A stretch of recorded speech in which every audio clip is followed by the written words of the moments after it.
नमस्कार, मैं हूं देवराज पटेल और आप सभी का आपके अपने YouTube चैनल देवा स्टडी चैनल पर स्वागत करता हूं। इस वीडियो में हम NCERT गणित कक्षा 7वीं के पहले अध्याय पूर्णांक से प्रश्नावली 1.1 के पूरे क्वेश्चन यानी कहें कि प्रश्नावली 1.1 का संपूर्ण हल आपके साथ शेयर कर रहे हैं। तो चलिए हम देखते हैं प्रश्न 1 कि प्रश्न 1 क्या है। तो आप देख सकते हैं कि प्रश्न एक यहाँ है कि किसी विशिष्ट दिन विभिन्न स्थानों के तापमानों को डिग्री सेल्सियस में निम्नलिखित संख्या रेखा द्वारा दर्शाया गया है। आप देख सकते हैं कि यहाँ कुछ स्थानों के नाम भी लिखे हुए हैं और यहाँ कुछ जगह दर्शाया भी गया है। ये शून्य है, शून्य के दाएं तरफ पूरे धनात्मक अंक हैं और शून्य के बाएं तरफ पूरे ऋणात्मक अंक हैं। ठीक है, पहला प्रश्न क्या कह रहा है कि इस संख्या रेखा को देखिए और इस पर अंकित स्थानों के तापमान लिखिए। ठीक है, तो सबसे पहले हम क्या करेंगे कि इस संख्या रेखा पर, इस नंबर लाइन पर हम ये जो स्थान लिखे हुए हैं स्थानों का तापमान निरूपित कर लेंगे, अंकों को निरूपित कर लेंगे। तो देखिए, शून्य से दाएं तरफ पहले चलते हैं। 1 2 3 4, ये हो गया 5, यानी शिमला का हो जाएगा 5 डिग्री। ठीक है, फिर 6 7 8 9 10 11 12 13 14, ऊटी का हो जाएगा 14 डिग्री सेल्सियस। फिर 15 16 17 18 19 20 21 22 और बेंगलोर का हो जाएगा 22 23 24 25 26 27 28, आगे तो कोई है ही नहीं। अब जीरो के बाएं तरफ देखेंगे तो जीरो के बाएं तरफ हो जाएगा 1 2, यानी श्रीनगर का हो जाएगा -2। जीरो के बाएं तरफ पूरे ऋण में चलेंगे तो -1, ये -2 हो गया। फिर -3 -4 -5। ठीक है, तो श्रीनगर का -2 हुआ। -6 -7 -8, लाहौल स्पीति का हो गया -8। हमने इसे अंकित कर लिया है। और प्रश्न 1 क्या कह रहा है कि इस संख्या रेखा को देखना है और इस पर अंकित स्थानों के तापमान लिखना है। तो देखिए, जो पहला स्थान है लाहौल स्पीति, इसका हल क्या हो जाएगा? लाहौल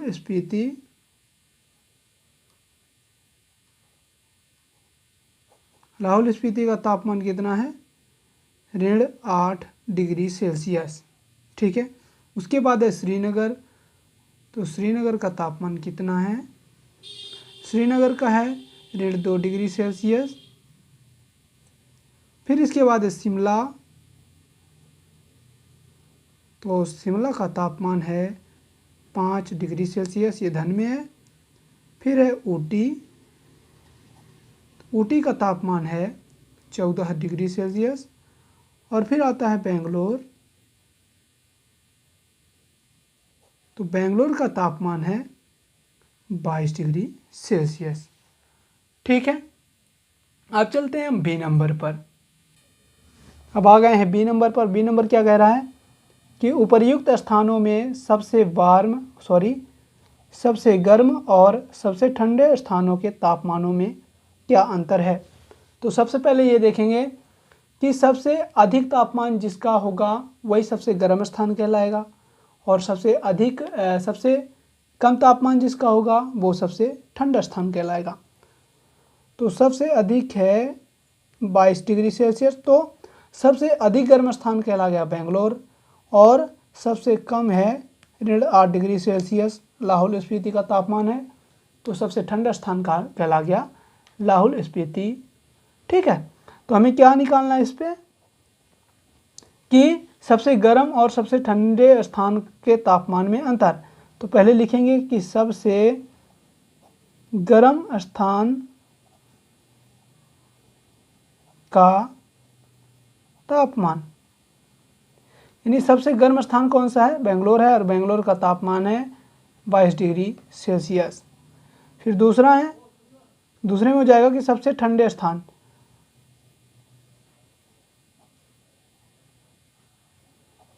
सबसे ठंडे स्थान का तापमान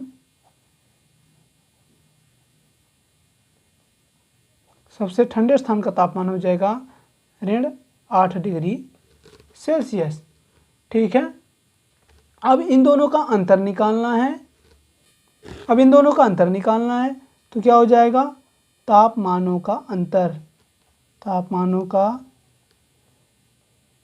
अंतर बराबर, वैसे आप देखेंगे कि जहाँ तापमान का अंतर निकालते हैं या कहीं भी, चाहे तापमान में अंतर निकालें चाहे वजन में, आपको बड़ी संख्या से छोटी संख्या कोई घटाना है। तो यहाँ बड़ी संख्या 22 डिग्री सेल्सियस है और ऋण, अंतर का मतलब ऋण होता है, ठीक है, और ये सबसे छोटी संख्या ऋण 8 डिग्री सेल्सियस है। अब क्या होगा कि 22 डिग्री सेल्सियस, ऋण का जब ऋण से गुणा होगा तो धन हो जाएगा और 8 डिग्री सेल्सियस ये हो जाएगा। तो 22 और 8 हो जाएगा 30 डिग्री सेल्सियस, यानी कि तापमानों का अंतर आ गया 30 डिग्री सेल्सियस। ठीक है, और सी नंबर है कि लाहौल स्पीति एवं श्रीनगर के तापमानों में क्या अंतर है।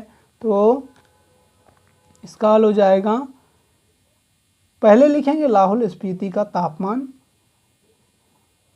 लाहौल स्पीति का तापमान कितना है, लाहौल स्पीति का तापमान हो जाएगा -8 डिग्री सेल्सियस, यानी आप संख्या रेखा से इसको देख करके लिखेंगे। और दूसरा है श्रीनगर, तो श्रीनगर का तापमान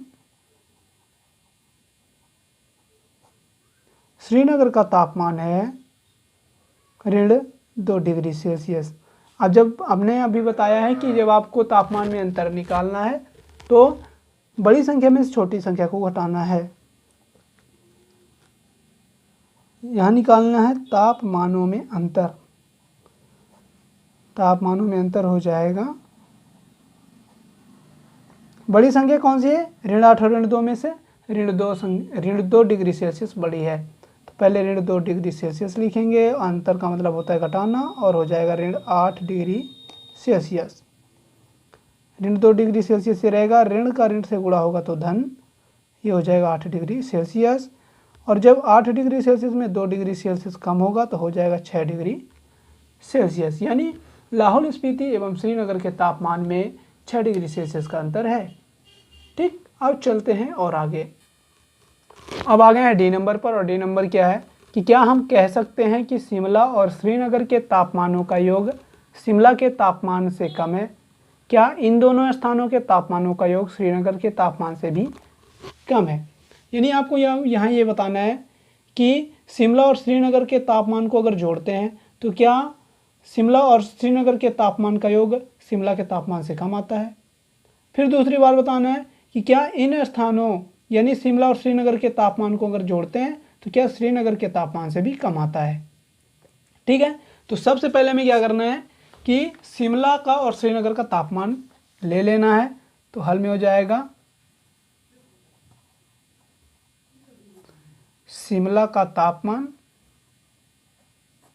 और शिमला का तापमान है 5 डिग्री सेल्सियस, और श्रीनगर का तापमान, ठीक है, तो श्रीनगर का तापमान, और श्रीनगर का तापमान हो जाएगा -2 डिग्री सेल्सियस। ठीक है, तो पहला क्या कह रहा है कि शिमला और श्रीनगर के तापमान का योग शिमला के तापमान से कम है। तो पहले शिमला और श्रीनगर के तापमान का योग निकालेंगे। तो क्या होगा, शिमला और श्रीनगर के तापमान का योग बराबर क्या होगा, जब जोड़ना है तो इन दोनों को किसी भी क्रम में जोड़ सकते हैं। ठीक है, हो गया 5 डिग्री सेल्सियस धन -2 डिग्री सेल्सियस। अब क्या हो जाएगा, 5 डिग्री सेल्सियस है तो वो ठीक है, और धन ऋण का जब गुणा होगा तो ऋण आएगा 2 डिग्री सेल्सियस। अब 5 डिग्री सेल्सियस में 2 डिग्री सेल्सियस जाएगा तो बचेगा 3 डिग्री सेल्सियस। यानी हम ये कह सकते हैं, यानी आपका इन दोनों के तापमान का योग कितना आया है, 3 डिग्री सेल्सियस आया है, और शिमला का तापमान कितना होता है 5 डिग्री सेल्सियस। तो इसमें हो जाएगा कि हाँ, यानी वाकई में शिमला के तापमान से कम आ रहा है, शिमला और श्रीनगर के तापमान का योग। ठीक है, तो आप यहाँ लिखेंगे कि हाँ हम कह सकते हैं कि शिमला और श्रीनगर के तापमानों का योग, श्रीनगर के तापमानों का योग शिमला के तापमान से कम है, शिमला के तापमान से कम है। ठीक है, यहाँ कम आ रहा है इसलिए हो गया हाँ हम कह सकते हैं कि शिमला और श्रीनगर के तापमानों का योग शिमला के तापमान से कम है। ठीक है, अब देखें दूसरे क्वेश्चन को। दूसरा क्या कह रहा है कि क्या इन दोनों स्थानों के तापमानों का योग श्रीनगर के तापमान से भी कम है? तो क्या शिमला और श्रीनगर के तापमान का योग श्रीनगर के तापमान से भी कम है? तो भाई इन दोनों के तापमानों का योग तो 3 डिग्री सेल्सियस आया है और श्रीनगर का तापमान -2 डिग्री सेल्सियस है, तो ये तो अधिक है ना, ये अधिक आ रहा है, तो इसका आंसर हो जाएगा कि नहीं। दूसरे वाले का आंसर हो जाएगा यहां से कि नहीं, शिमला और श्रीनगर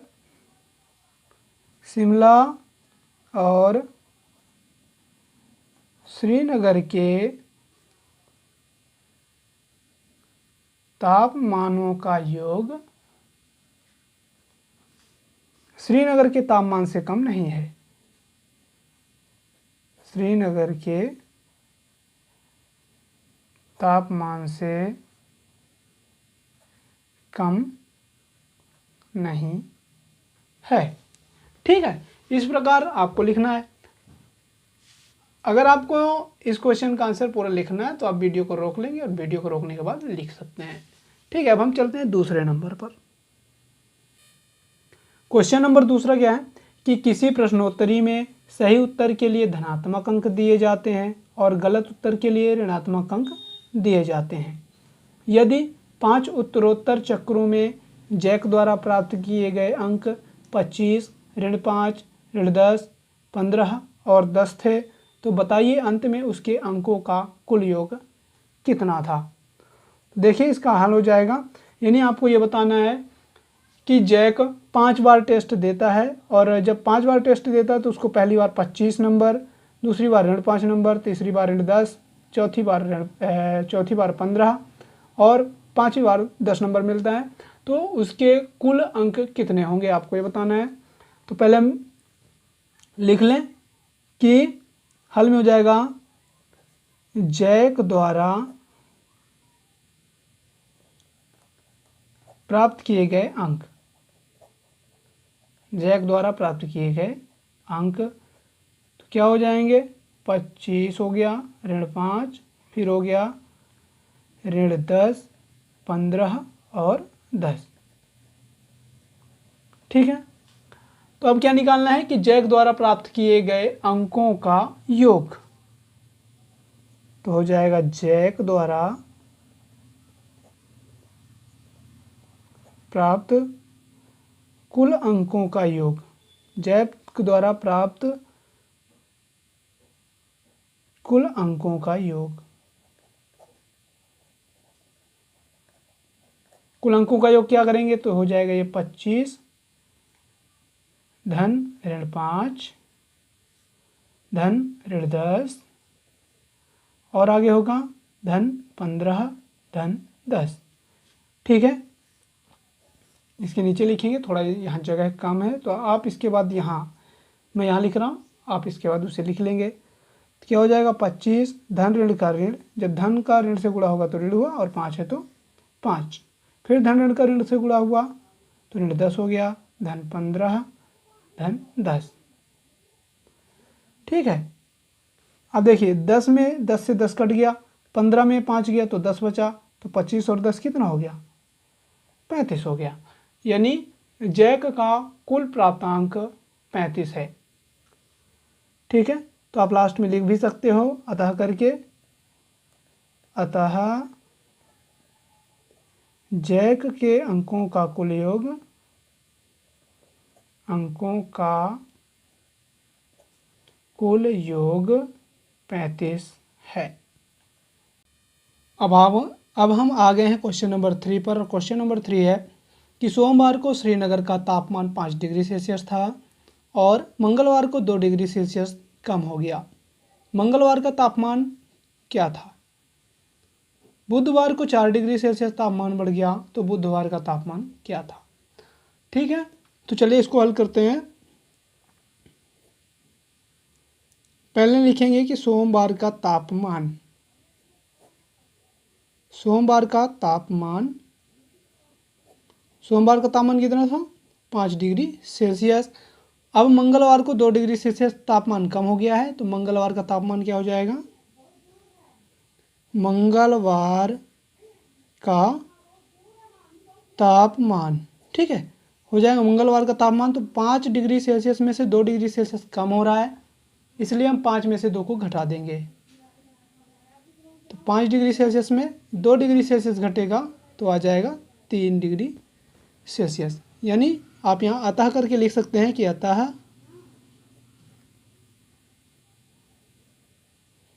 मंगलवार का तापमान 3 डिग्री सेल्सियस था। ठीक, और फिर क्या करा कि बुधवार को 4 डिग्री सेल्सियस तापमान बढ़ गया, तो बुधवार का तापमान क्या था? तो यहाँ हो जाएगा बुधवार का तापमान,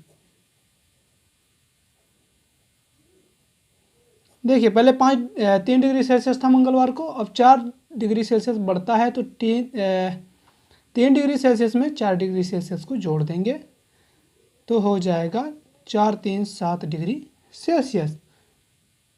ठीक है, तो इसको भी लिख देंगे अतः बुधवार को तापमान 7 डिग्री सेल्सियस था। ठीक है, तो हो गया बुधवार को श्रीनगर का तापमान 7 डिग्री सेल्सियस था। चलिए मिलते हैं चौथे नंबर पर। अब आ गए हैं हम प्रश्न 4 पर। प्रश्न 4 क्या है कि एक हवाई जहाज समुद्र तल से 5000 मीटर की ऊंचाई पर उड़ रहा है। एक विशिष्ट बिंदु पर यह हवाई जहाज समुद्र तल से 1200 मीटर नीचे तैरती हुई पनडुब्बी के ठीक ऊपर है। तो पनडुब्बी और हवाई जहाज के बीच की ऊर्ध्वाधर दूरी ज्ञात करनी है। तो देखिए ये समुद्र तल है, समुद्र तल से 5000 मीटर ऊपर हवाई जहाज उड़ रहा है और एकदम हवाई जहाज के एकदम नीचे पनडुब्बी जो है तो समुद्र तल से 1200 मीटर नीचे तैर रहा है। ठीक है, तो इसके और इसके बीच की दूरी यानी हवाई जहाज से पनडुब्बी के बीच की ऊर्ध्वाधर दूरी निकालनी है। तो क्या हो जाएगा हल में?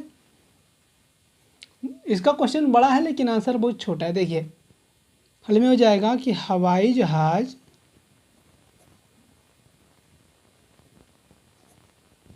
और पनडुब्बी के बीच की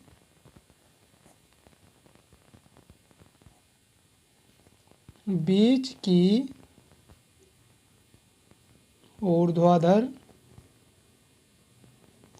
दूरी बराबर, ऊर्ध्वाधर दूरी कितनी हो जाएगी?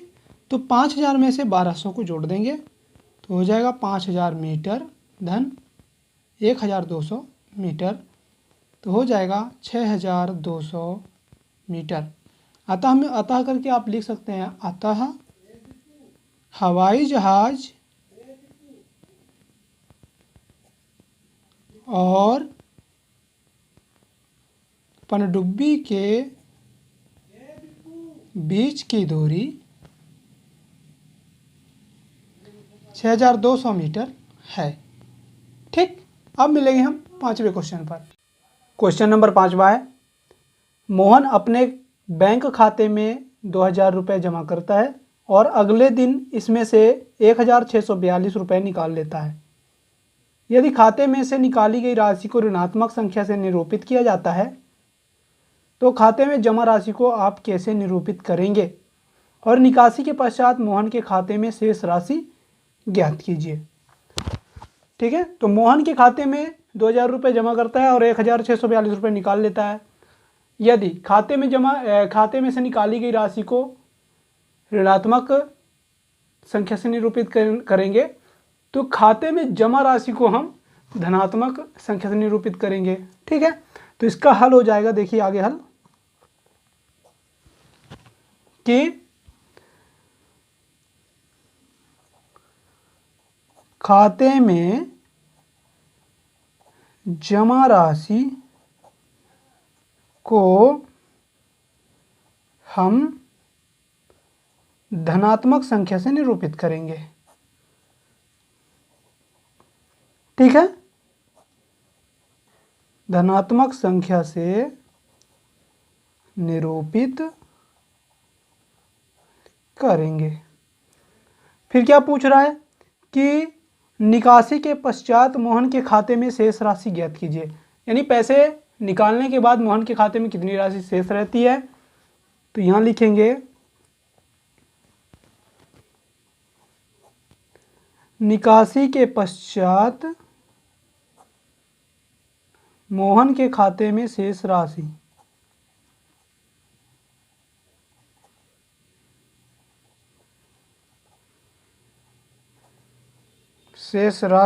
बराबर क्या हो जाएगा,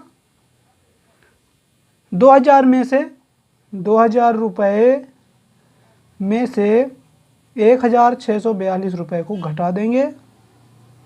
10 में 2 गया 8 हासिल 1, 10 में 5 गया 5 हासिल 1, 10 में 7 गया 3 हासिल 1 और 2 में 2 गया कुछ नहीं बचा, ये आ गया रुपए। यानी निकासी के पश्चात मोहन के खाते में 358 रुपये शेष बचे। इसके आगे लिखेंगे आप अतः निकासी के पश्चात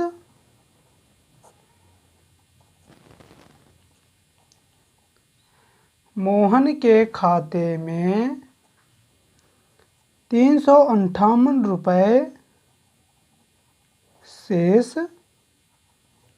बचे। ठीक है, तो आपका आंसर ये हो गया। अब हम चलते हैं 6वें नंबर पर। प्रश्न 6वां है कि रीता बिंदु ए से पूर्व की ओर बिंदु बी तक 20 किलोमीटर की दूरी तय करती है। उसी सड़क के अनुदिश बिंदु बी से वह 30 किलोमीटर की दूरी पश्चिम की ओर तय करती है।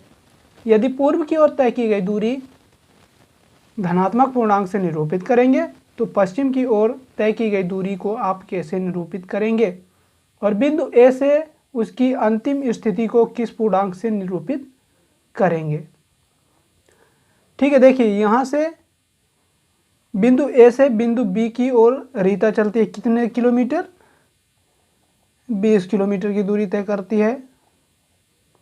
ठीक है, फिर बिंदु बी से लिखा ना कि बिंदु बी से वह 30 किलोमीटर की दूरी पश्चिम की ओर तय करती है इसी सड़क पे। तो यहाँ मान लेंगे कि यहाँ बिंदु सी है और ये बिंदु बी से 30 किलोमीटर की दूरी पर है। ठीक, तो ये इतनी चलती है, 30 किलोमीटर हो गया। अब हम इसको बताएंगे कि पहला क्या पूछ रहा है, यदि पूर्व की ओर तय की गई दूरी धनात्मक पूर्णांक से निरूपित करते हैं तो पश्चिम की ओर तय की गई दूरी को हम ऋणात्मक पूर्णांक से निरूपित करेंगे। तो इसका पहला हल हो जाएगा, यानी हल करने के तुरंत बाद लिखेंगे कि पश्चिम से पूर्व से पश्चिम की ओर है ना, पूर्व से पश्चिम की ओर तय की गई दूरी को हम ऋणात्मक पूर्णांक से निरूपित करेंगे।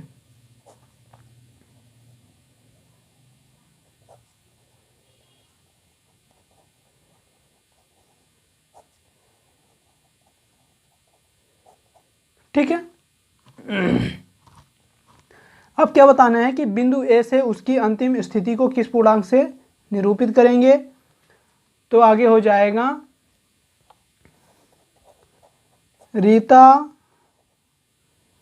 की अंतिम स्थिति।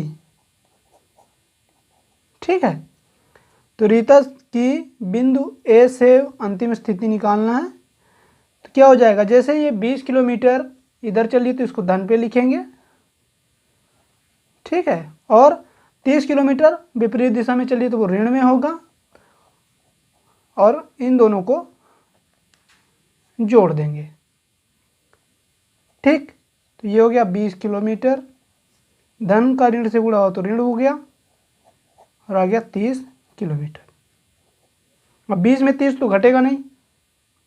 ठीक है, 20 में 30 तो घटेगा नहीं, तो 30 में 20 घटाओ तो होगा 10, और आ गया ऋण। ये हो गया 10 किलोमीटर। तो आप आगे लिख सकते हैं,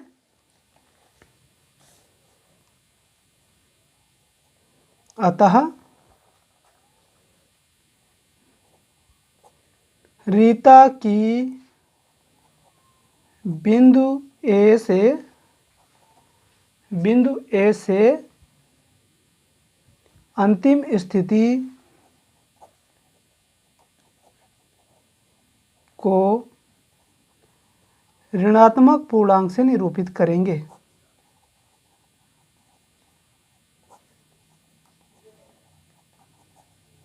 ऋणात्मक पूर्णांक से निरूपित करेंगे। ठीक है, अब हम मिलेंगे 7वें नंबर पर। 7वां नंबर है, किसी मायावी वर्ग में प्रत्येक पंक्ति, प्रत्येक स्तंभ एवं प्रत्येक विकर्ण की संख्याओं का योग समान होता है। बताइए निम्नलिखित में से कौन सा वर्ग एक मायावी वर्ग है। यानी प्रत्येक पंक्ति, प्रत्येक स्तंभ में हम जोड़ेंगे और विकर्णों को भी जोड़ेंगे, तो अगर उन सब का योग समान आता है, अगर 0 आ रहा है तो 0 0 ही आए, अगर कुछ भी अंक आए, अगर वही अंक बार बार आ रहा है आंसर पे, तो वही वर्ग मायावी वर्ग हो जाएगा। चलिए हम पहले वाले को हल करते हैं। पहला वाला क्या है, पहले वाले को हम देखेंगे पंक्ति पे। ठीक है, पंक्ति पे देख लें, तो पंक्ति पे क्या है, 5 ऋण 1 ऋण 4। अब 5 ये है, और ऋण 1 और ऋण 4 जुड़ेगा तो हो जाएगा ऋण 5, और 5 में 5 गया तो हो गया 0। ठीक, दूसरे पंक्ति पे देखेंगे, ऋण 5 ऋण 2 धन 7, तो ऋण 5 और ऋण 2 हो गया ऋण 7 धन 7, 7 में 7 गया तो आ गया 0। फिर तीसरी पंक्ति में देखेंगे तो 0 धन 3 ऋण 3 बराबर, अब 0 तो 0 ही है, 3 में से 3 गया तो हो गया 0। पंक्तियों में तो पूरे 0 ही आ रहे हैं। अब देखेंगे स्तंभ में। ठीक है, अब देखते हैं हम स्तंभ में से, स्तंभ में देखेंगे 5 ऋण 5 धन 0, तो 5 में 5 गया 0 आया, और 0 में 0 जोड़े तो 0 आ गया। दूसरे स्तंभ में ऋण 1 ऋण 2 धन 3, ऋण 1 और ऋण 2 हो जाएगा ऋण 3 धन 3। अब 3 में 3 जाएगा, यानी 3 में से 3 घटेगा तो हो जाएगा 0। तीसरे स्तंभ में देखेंगे, तीसरा स्तंभ है ऋण 4 धन 7 ऋण 3 बराबर, ऋण 4 और ऋण 3 ये जुड़ेंगे तो हो जाएगा ऋण 7 धन 7 बराबर, 7 में से 7 गया तो इसमें भी आ गया 0। इसमें प्रत्येक पंक्ति और स्तंभ में 0 ही आ रहा है। अब देखते हैं विकर्ण में से, विकर्ण ये कहलाएगा। ठीक है, तो पहले विकर्ण को लेते हैं। पहला विकर्ण है 5 ऋण 2 ऋण 3 बराबर, अब 5 ये है, ऋण 2 और ऋण 3 जुड़ेंगे तो हो जाएगा ऋण 5 बराबर, 5 में से 5 गया, आ गया 0। अब दूसरे विकर्ण में है 0 ऋण 2 और ऋण 4, 0 ऋण 2 ऋण 4, तो 0 है, ऋण 2 और ऋण 4 हो जाएंगे ऋण 6। अब 0 में से 6 तो घटेगा नहीं, आंसर आ जाएगा ऋण 6। यानी जो पहला वर्ग है यह मायावी वर्ग नहीं है, क्योंकि प्रत्येक पंक्ति और प्रत्येक स्तंभ में 0 आया है, विकर्ण में भी 0 आया है, लेकिन जो दूसरा विकर्ण है इसमें -6 आ रहा है, इसलिए यह मायावी वर्ग नहीं है। अब चलते हैं हम दूसरे वर्ग को हल करते हैं। अब हम दूसरे वर्ग को हल करेंगे, ये दूसरा वर्ग है। तो देखिए चले हम सबसे पहले चलते हैं पंक्ति में। इसके पहली पंक्ति में है 1 ऋण 10 धन 0 बराबर 1 में से 10 जाएगा तो बचेगा ऋण 9 और ऋण 9 में से 0 जोड़ेंगे तो आएगा ऋण 9। दूसरी पंक्ति ऋण 4 ऋण 3 ऋण 2, इन तीनों को जोड़ देंगे क्योंकि इन तीनों के चिन्ह समान हैं। तो 4 3 7 7 2 9 और आ जाएगा ऋण 9। ठीक है, आप देखेंगे तीसरी पंक्ति पर, तो तीसरी पंक्ति में है ऋण 6 धन 4 ऋण 7, तो ऋण 6 और ऋण 7 हो जाएगा ऋण 13 धन 4। जब ऋण 13 और 4 को जोड़ेंगे यानी कि 4 में से 13 को घटाएंगे तो आ जाएगा ऋण 9। ठीक, अब चलेंगे हम स्तंभ पे। स्तंभ में तो पहला है 1 ऋण 4 ऋण 6, ये पहला स्तंभ है। ये 1 है, ऋण 4 और ऋण 6 जुड़ेंगे तो हो जाएगा ऋण 10। अब 1 में अगर 10 घटाते हैं तो आ जाएगा ऋण 9। दूसरा स्तंभ ऋण 10 ऋण 3 धन 4 बराबर ऋण 10 और ऋण 3 जोड़ेंगे तो हो जाएगा ऋण 13 धन 4। अब फिर 4 में से अगर 13 घटाते हैं तो ऋण 9 ही आता है। अब चलते हैं तीसरे स्तंभ पर। तो तीसरा स्तंभ है 0 ऋण 2 ऋण 7, 0 ऋण 2 ऋण 7, तो 0 0 ही है, ऋण 2 और ऋण 7 जुड़ेंगे तो हो जाएगा ऋण 9 और 0 में से 9 घटेगा तो आ जाएगा ऋण 9। अब हम चलेंगे विकर्ण पर। पंक्ति और स्तंभ में तो ऋण 9 ही आ रहे हैं। विकर्ण में चलते हैं। पहला विकर्ण हो जाएगा 1 ऋण 3 ऋण 7, 1 ऋण 3 ऋण 7 बराबर हो जाएगा 1 ऋण 3 और ऋण 7 हो गया ऋण 10। अब 1 में 10 जाएगा तो वही आ जाएगा ऋण 9। दूसरा विकर्ण है ऋण 6 ऋण 3 धन 0, ऋण 6 और ऋण 3 जुड़ेंगे तो हो जाएगा ऋण 9, उसमें जोड़ देंगे 0 तो हो जाएगा ऋण 9। ठीक है, अब आप इसमें देख सकते हैं कि प्रत्येक पंक्ति, प्रत्येक स्तंभ और प्रत्येक विकर्ण में उन अंकों को जोड़े हैं तो आंसर ऋण 9 ही आ रहा है। इसलिए जो वर्ग दूसरा है यह मायावी वर्ग है। आप इसके आंसर के रूप में लिख सकते हैं कि अतः वर्ग सेकेंड मायावी वर्ग है। ठीक है, अगर समझ में नहीं आया होगा तो आप हमें कमेंट करेंगे और बताएंगे कि कहाँ पे समझ में नहीं आया, तो हम वीडियो को या कि इस क्वेश्चन को पुनः समझा देंगे। चलते हैं और आगे अब 8वें क्वेश्चन पे मिलेंगे आपको। अब आ गए हम क्वेश्चन नंबर 8वें पर, और 8वां है कि ए और बी के निम्नलिखित मानों के लिए ए ऋण बी बराबर ए धन बी का सत्यापन कीजिए। यहाँ ए और बी का मान दिया हुआ है और हमें राइट हैंड साइड और लेफ्ट हैंड साइड और राइट हैंड साइड यानी कि बाएं पक्ष और दाएं पक्ष दोनों को लेकर चलना है और दोनों पक्ष बराबर होने चाहिए। ठीक है, तो चलते हैं, पहले वाले को हल करेंगे जहाँ ए का मान 21 दिया है और बी का मान 18 दिया है। तो ये फार्मूला लिखेंगे ए माइनस बी बराबर ए प्लस बी। इनमें ए और बी का मान रख देंगे तो क्या हो जाएगा 21 ऋण, फिर ऋण है और बी का मान है 18 बराबर यहाँ भी हो जाएगा 21 धन 18।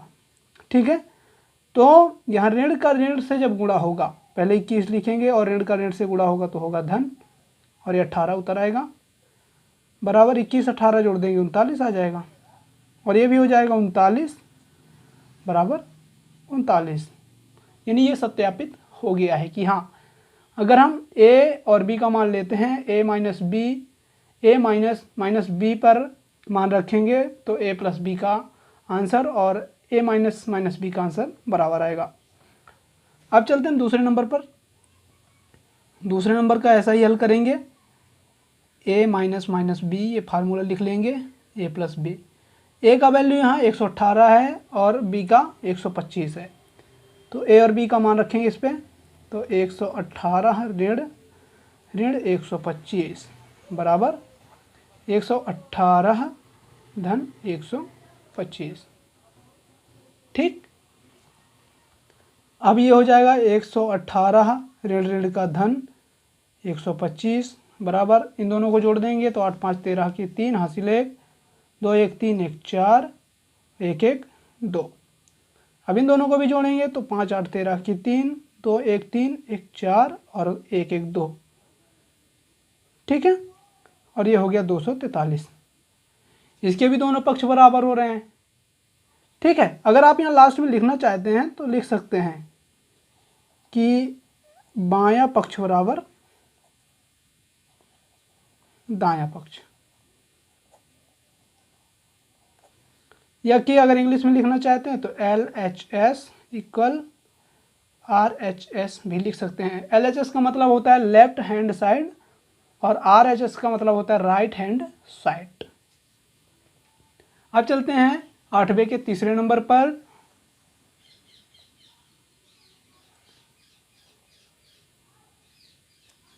ये 8वें का तीसरा नंबर, इसे हल करेंगे तो वही फार्मूला पहले लिखेंगे और इसी फार्मूले पर a और b का मान रख देंगे। तो यहाँ a का मान 75 है और b का मान 84 है, तो हो जाएगा a ऋण b का मान है 84 और इधर हो जाएगा यहाँ होगा 75 धन 84।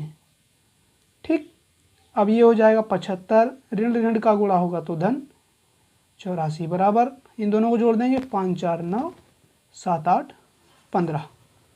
इसको भी जोड़ेंगे तो 4 5 9 हो जाएगा और 8 7 15 हो गया, तो ये दोनों पक्ष बराबर हो गए। तो आप लास्ट में लिख सकते हो कि बायां पक्ष बराबर दायां पक्ष, यानी यह भी सत्यापित हो गया है। ठीक है, अब हम चलेंगे 8वें के चौथे नंबर पर। इसको भी ऐसा ही हल करना है। तो a minus minus b equal a plus b, यानी कहें तो आपको इसमें ये जो 8वें नंबर पर ये सिखाया जा रहा है कि जब ऋण का ऋण से गुणा होता है तो धन हो जाता है, बस इतना सीखना है। इसमें भी a और b का मान रख देंगे तो a का मान है 28, ऋण तो है तो ऋण को रहने दो और ऋण 11 बराबर, यहाँ भी हो जाएगा 28 धन 11। फिर ये हो जाएगा 28 ऋण का धन 11 बराबर, इन दोनों को जोड़ेंगे तो 8 1 9 2 1 3, इसको भी जोड़ देंगे 2 1 3 और 8 1 9 हो गया, तो ये हो गया 39 बराबर 39। यानी इसमें भी बायां पक्ष और दाएं पक्ष ये दोनों बराबर आ रहे हैं, तो लिख देंगे बायां पक्ष बराबर दायां पक्ष। ठीक, अब चलते हैं 9वें नंबर पर। अब हम पहुंच चुके हैं 9वें नंबर पर और 9वां नंबर है कि निम्नलिखित कथनों को सत्य बनाने के लिए बॉक्स में ये बड़े का चिन्ह है, यानी कि जिधर मुंह खुला रहेगा वो बड़े का चिन्ह कहलाएगा। बड़ा, छोटा अथवा बराबर का उपयोग करना है, यानी कि इनको पहले बाएं पक्ष और दाएं पक्ष को हल करेंगे और अगर दोनों पक्ष बराबर आ रहा है तो बराबर का चिन्ह लिखेंगे। अगर बायां पक्ष बड़ा हो रहा है तो इसको रखेंगे, अगर दायां पक्ष बड़ा हो रहा है तो ये चिन्ह रखेंगे। तो चलिए ए नंबर को हल करते हैं। क्या है, ऋण 8 धन ऋण 4, ये बॉक्स है, बॉक्स में चिन्ह भरना है, साइन बताना है। फिर ऋण 8 ऋण 4। ठीक है, ये ऋण 8 तो ठीक है, धन का ऋण से गुणा हुआ तो हो गया ऋण और 4 है तो 4, बॉक्स को लेकर चलेंगे साथ पे। ऋण 8 और ऋण का हो गया धन 4। अब ये दोनों के चिन्ह समान है तो ये दोनों जुड़ेंगे तो 8 4 12 हो गया और चिन्ह ऋण ही रहेगा। अब ये दोनों के चिन्ह असमान है, इन दोनों का चिन्ह अलग अलग है तो इसमें घटेगा, तो 4 में से 8 को घटाएंगे तो हो जाएगा ऋण 4। अब बताइए इनमें से छोटा कौन सा है और बड़ा कौन सा है।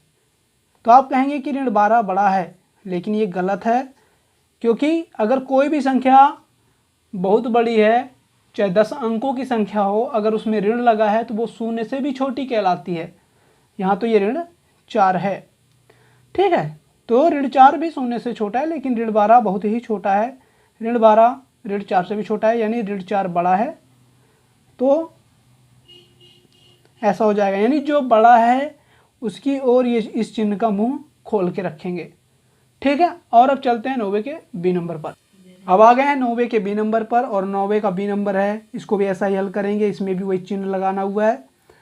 तो देखिए ये हो जाएगा ऋण 3 धन 7 ऋण 19, कोष्टक को लेकर के चलना है। 15 ऋण 8 धन ऋण 9, ये ऋण में 3 है तो ऋण 3 कर दिए। धन 7 है तो धन 7, और ऋण का जब यहाँ ये 19 जो है ये धन चिन्ह में है। आप कहेंगे कि इसमें चिन्ह नहीं लिखा हुआ है, लेकिन धनात्मक संख्या का जो चिन्ह है धन है उसे नहीं लिखते। तो ऋण धन का गुणा ऋण से होगा तो ऋण 19 से तो 19, और 15 में से 8 घटा दें तो 7 आया, और धन का ऋण से गुणा हुआ तो ऋण 9। अब इसमें क्या करेंगे कि 19 और 3 ये दोनों ऋणात्मक में है, दोनों का चिन्ह समान है, तो ये जुड़ेंगे तो 19 3 22 हो गया, और ऋण में होगा धन 7। कोष्टक को लेकर चलना है। अब 7 में से 9 गया, 7 में 9 तो घटेगा नहीं, लेकिन 9 में से 7 घटा दो तो आ गया 2, और चिन्ह ऋण रहेगा। इधर 7 में से 22 को घटाना है तो इधर आ जाएगा ऋण 15, यानी आ गया ऋण 15 और ऋण 2। तो अब आप बताओगे कि इसमें कौन सा बड़ा होगा, तो इसमें बड़ा होगा ऋण 2, इसलिए ऋण 2 की ओर मुंह खोल के रखेंगे इस चिन्ह को। अब आ गए सी नंबर पर, और सी नंबर को ऐसे ही हल करना है। तो चलिए हम हल करते हैं। 23 ऋण 41 धन 11, कोष्टक लेकर चलना है। 23 ऋण 41 ऋण 11, तो क्या करेंगे, ये दोनों धन चिन्ह में है तो इन दोनों को जोड़ेंगे। 3 1 4 2 1 3, ऋण 41 तो ऋण 41 रहेगा। इन दोनों का चिन्ह समान है तो इन दोनों को जोड़ेंगे, तो पहले 23 उतारेंगे और इन दोनों को जोड़ेंगे, तो 1 1 2 और 4 1 5, ऋण है तो ऋण रहेगा। अब 34 में से 41 को घटाएंगे तो आ जाएगा ऋण 7, और 23 में से अगर 52 को घटाते हैं तो देखिए 12 में 3 9 हासिल 1, 5 में 3 2, यानी आता है ऋण 29। अब आप इसमें बताएंगे कि ऋण 7 और ऋण 29 में कौन सा बड़ा है, तो ऋण 7 बड़ा है, इसलिए ऋण 7 की ओर इस चिन्ह का मुंह खोला रहेगा। और अब आगे चलेंगे डी नंबर पर। डी नंबर पर पहुंच चुके हैं, और डी नंबर को ऐसे ही हल करना है, यानी जो 90 के A B C D E हैं उन सबको ऐसा ही हल करना है। तो 29 धन ऋण 24 ऋण 15, 36 धन ऋण 52 ऋण ऋण 36, ठीक है। अब 39 उतारेंगे, धन ऋण का ऋण 24 है तो 24 ऋण 15, 36 धन ऋण का हो जाएगा ऋण 52, और ऋण ऋण का हो जाएगा धन, यानी ऋण ऋण का गुणा होगा तो हो जाएगा धन, और 36 है तो 36। अब इन दोनों का चिन्ह समान है 24 और 15 का, तो ये दोनों जुड़ेंगे तो 39 को उतारेंगे और ऋण ऋण का होगा ऋण, और इन दोनों को जोड़ेंगे तो हो जाएगा 39। अब इन दोनों 36 36 को जोड़ेंगे और ये ऋण में तो इसको फिर घटाएंगे, यानी 36 और 36 का चिन्ह समान है, ये दोनों धन में, तो इन दोनों को जोड़ना है। 36 36 हो गया 72 ऋण 52। 39 में 39 जब जाता है तो बचता है 0, और 72 में 52 घटाएंगे तो 2 में 2 गया 0, और 7 में 5 गया 2, यानी आ गया 20। अब 0 और 20 में कौन सा बड़ा है, तो इसमें 20 बड़ा है, क्योंकि ये दोनों धनात्मक में है, और जो संख्या बड़ी होती है इसमें वही बड़ा होता है, ठीक है। तो इसमें 20 बड़ा है। अब चलेंगे ई नंबर पर। और ई नंबर है ऋण 231 धन 79 धन 51। कोष्टक में वही चिन्ह बताना है कि छोटा है, बड़ा है या बराबर है। ऋण 399 धन 159 धन 81। ठीक, इसको भी ऐसा ही हल करेंगे। ऋण 231 धन 79 धन 51, ऋण 399 धन 159 धन 81। इन दोनों में ये दोनों धन धन में है तो इन दोनों को जोड़ देंगे तो 1 9 10 की शून्य हासिल 1 5 7 12 1 13 धन। ये ऋण में है तो ऋण में ही रहेगा। ये ऋण में है, ऋण 399। ये दोनों, इन दोनों का चिन्ह धन है तो इन दोनों को जोड़ देंगे तो हो जाएगा 9 1 10 5 8 13 1 14 की 4 हासिल 1 1 1 2। अब 130 में से 231 को घटाना है, यानी चिन्ह असमान है, चिन्ह अलग अलग हैं तो यहाँ घटेगा। तो 130 में से 231 को घटाएंगे तो घटेगा तो नहीं, 1 में 0 गया 1, 3 में 3 गया 0 और 2 में 1 गया 1, यानी ऋण 101 आ गया। अब 240 में से 399 भी नहीं घटेगा तो 399 में से 240 को घटाएंगे और चिन्ह ऋण ही लिखेंगे। तो ऋण पहले लिख दें, 9 में 0 गया 9, 9 में 4 गया 5 और 3 में 2 गया 1। अब आप इसमें बताएंगे कि कौन सा बड़ा है, तो इसमें ये देखना है कि कौन सी संख्या छोटी है। 101 छोटी है और ऋण 159 बड़ा है, तो छोटे के तरफ मुँह खुलेगा, यानी छोटी वाली संख्या बड़ी होगी। क्यों? क्योंकि इन दोनों में ऋण लगा हुआ है। चलिए अब हम मिलते हैं 10वें नंबर पर, जो प्रश्नावली 1.1 का सबसे बड़ा क्वेश्चन है और उसी को हल करते हैं। अब हम प्रश्नावली 1.1 के सबसे बड़े क्वेश्चन और अंतिम क्वेश्चन में क्वेश्चन नंबर 10वां है। और क्वेश्चन नंबर 10वां है, पानी के एक तालाब में अंदर की ओर सीढ़ियां हैं।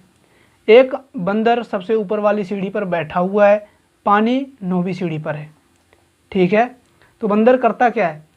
पहला है कि वह एक छलांग में 3 सीढ़ियां नीचे की ओर और अगली छलांग में 2 सीढ़ियां ऊपर की ओर जाता है। तो कितनी छलांगों में वह पानी के स्तर तक पहुंच जाएगा, यानी पानी उसको पीने को मिल जाएगा। ठीक है, तो अब आप बताइए, मुझे तो लगता है कि वो बंदर कुछ अधिक ही खाया पिया था, इसलिए वो 3 सीढ़ियां नीचे 2 सीढ़ियां ऊपर। अरे हम तो होते अगर बंदर तो हम तो 2-3 छलांग लगाते और पानी पी के निकल जाते। तो चलिए देखते हैं कि बंदर जब 3 सीढ़ियाँ नीचे और 2 सीढ़ियाँ ऊपर की ओर आता है तो ऐसे में उसे कितने छलांग लगाना पड़ता है और कितने छलांग के बाद वह पानी तक पहुंच जाता है और पानी पीता है। ठीक है, तो चलिए इसको हल करते हैं। पहले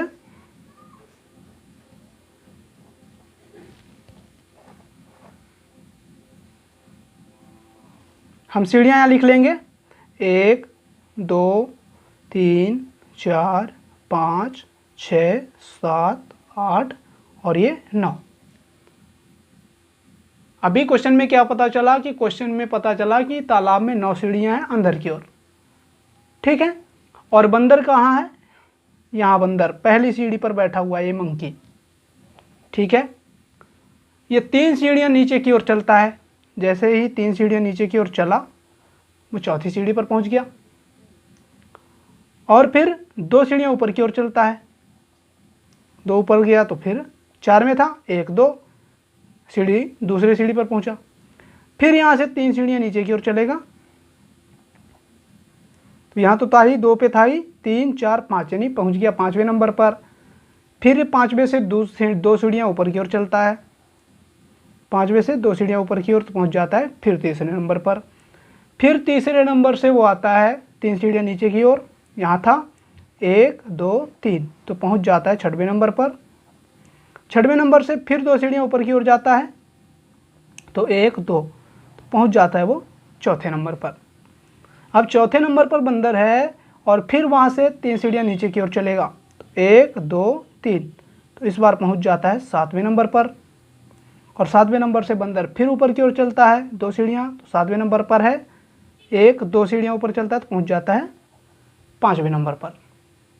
अब 5वें नंबर से बंदर फिर 2 सीढ़ियाँ नीचे की ओर आता है, 3 सीढ़ियाँ नीचे की ओर आता है, तो 5वें से पहुँच जाता है 6 7 8 8वें नंबर पर। यानी बंदर इस टाइम पे कहाँ पर है, वो है 8वें नंबर पर। अब देखिए बंदर जो है 8वें नंबर पर है और 8वें नंबर से फिर 2 सीढ़ियाँ ऊपर की ओर चलता है। तो 8वें से 8 के बाद 7 6, यानी वो 6 नंबर पर पहुंच जाता है। अब बंदर है 6 नंबर पर और 6वें नंबर से वो 3 सीढ़ियाँ नीचे की ओर आता है, तो पहुंच जाएगा 7 8 9, यानी वो 9वीं सीढ़ी पर पहुंच गया है। और 9वीं सीढ़ी पर क्या है, पानी भरा हुआ है, ये हमने पानी भी बना दिया। ठीक है, यानी यहाँ बंदर यहाँ पहुंच गया है और बंदर क्या कर रहा है, पानी पी रहा है। तो आप क्या बताएंगे कि कितनी सीढ़ियों कितने छलांग में बंदर पानी के स्तर तक पहुंच गया है। तो इसको गिन लें, 1 2 3 4 5 6 7 8 9 10 11। आपको ये नहीं बताना है कि कितनी बार नीचे की ओर छलांग लगाया है, कितनी बार ऊपर की ओर, यहाँ कुल कितने बार छलांग लगाया है ये बताना है। तो इसमें 11 छलांग लगाया है और बंदर पानी के स्तर तक पहुंच गया है। तो आप इसको आगे लिख सकते हैं अतः करके, अतः बंदर 11 छलांगों में पानी के स्तर तक पहुंच जाएगा।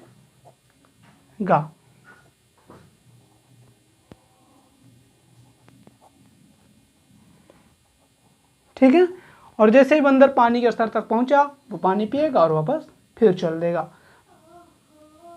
अब 10वें का दूसरा है कि जैसे ही बंदर पानी पीता है, पानी पीने के बाद वह वापस जाना ही चाहेगा। तो देखिए ये क्वेश्चन क्या बोल रहा है, पानी पीने के पश्चात वह कौन, बंदर वापस जाना चाहता है।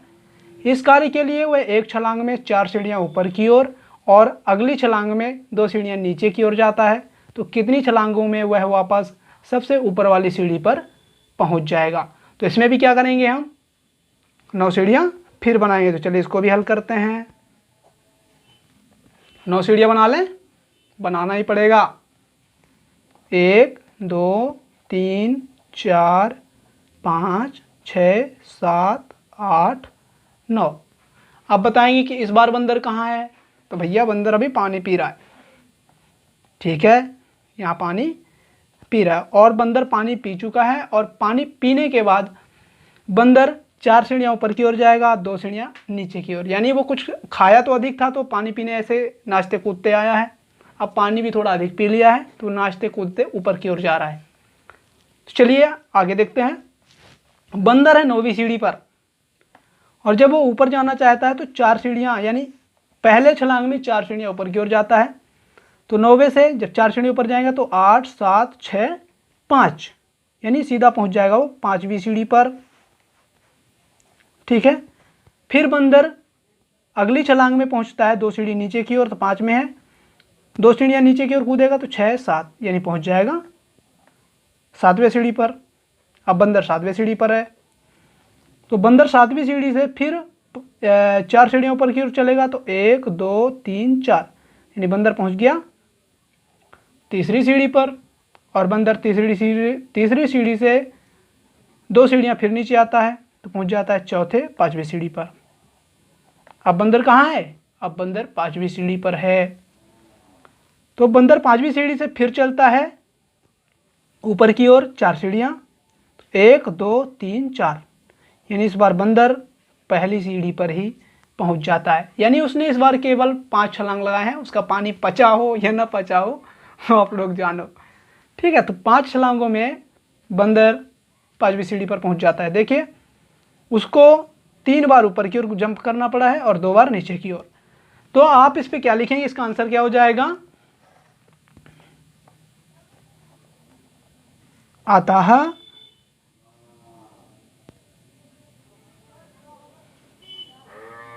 बंदर पानी पीने के बाद 5 छलांगों में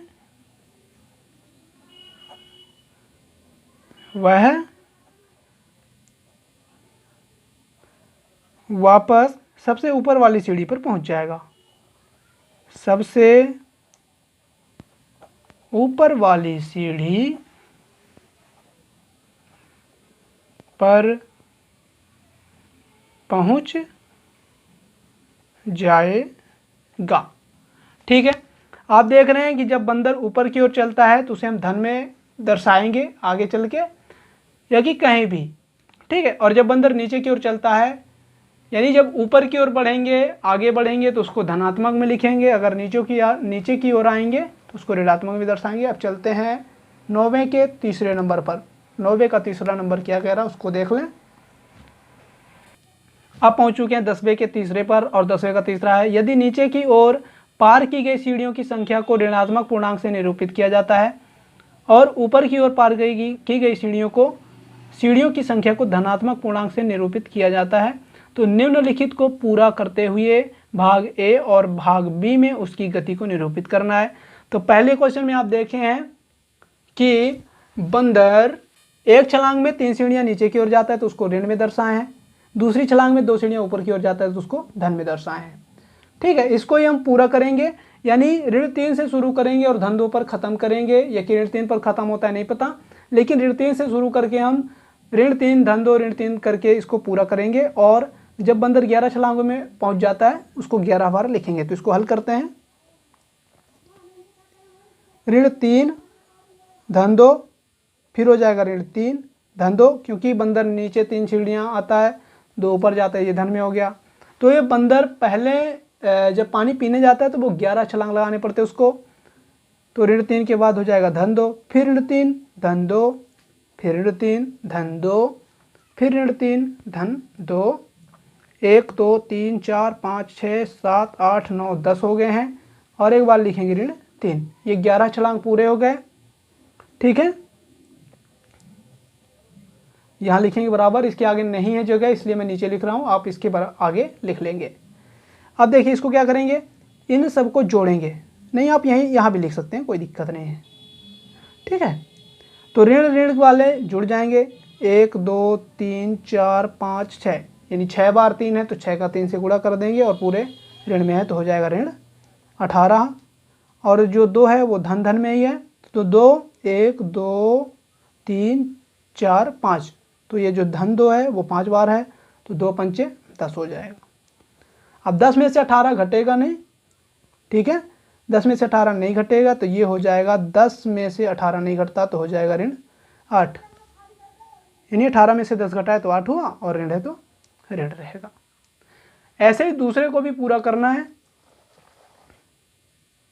देखिए जो दूसरा क्या कह रहा है, बी नंबर क्या कह रहा है कि 4 ऋण 2, यानी बंदर ऊपर की ओर 4 छलांग लगाता है पानी पीने, जैसे पानी बंदर पी चुकता है और पानी पीने के बाद वह पहली सीढ़ी पर जाना चाहता है तो 4 छलांग ऊपर की ओर, 2 छलांग नीचे की ओर लगाता है, तो 4 को धन में लिखे हैं, 2 को ऋण में लिखे हैं। ऐसे इसको भी पूरा करना है, और इसमें बंदर केवल 5 छलांग लगाता है, तो 4 ऋण 2 धन 4 ऋण 2 धन 4, 1 2 3 4 5, यानी 3 छलांग ऊपर की ओर और 2 छलांग नीचे की ओर लगाता है।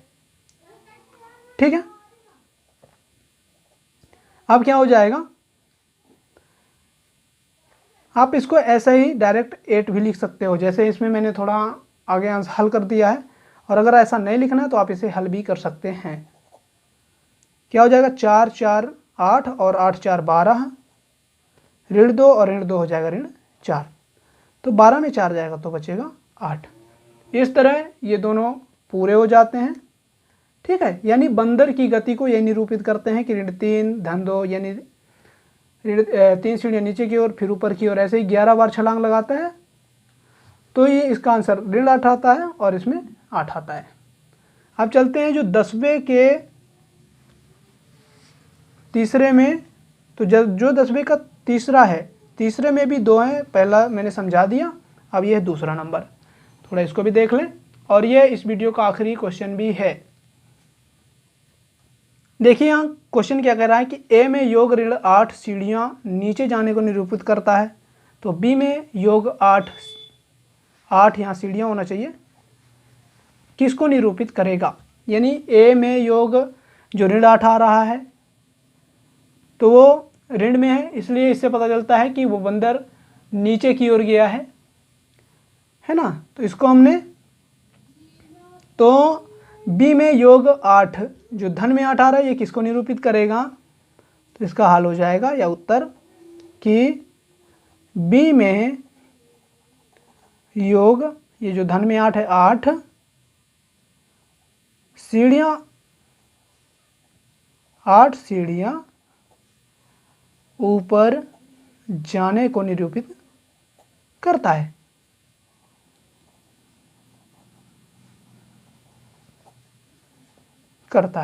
ठीक है, हमें आशा है कि हमारा वीडियो आपको पसंद आया होगा और पूरे क्वेश्चन 1 से लेकर के पूरे 10 तक आपको समझ में आ गए होंगे।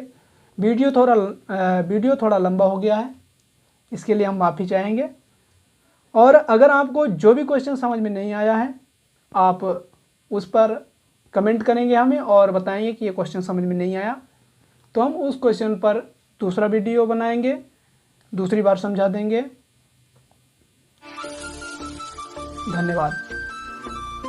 और अगर हमारा वीडियो आपको पसंद आ गया हो तो हमारे वीडियो को लाइक करेंगे, शेयर करेंगे दोस्तों के साथ, ताकि उनको भी कहीं भी दिक्कत हो तो उनका जो कन्फ्यूजन है वो क्लियर हो जाए। और हमारे वीडियो में कहाँ कमी रह गई है या कि आपको कहीं भी डाउट हो, उसके बारे में कमेंट करेंगे। और अगर हमारे चैनल में आप पहली बार हैं तो हमारे चैनल को सब्सक्राइब कर लेंगे, ताकि हमारे वीडियोस के नोटिफिकेशन सबसे पहले आपको मिले। धन्यवाद।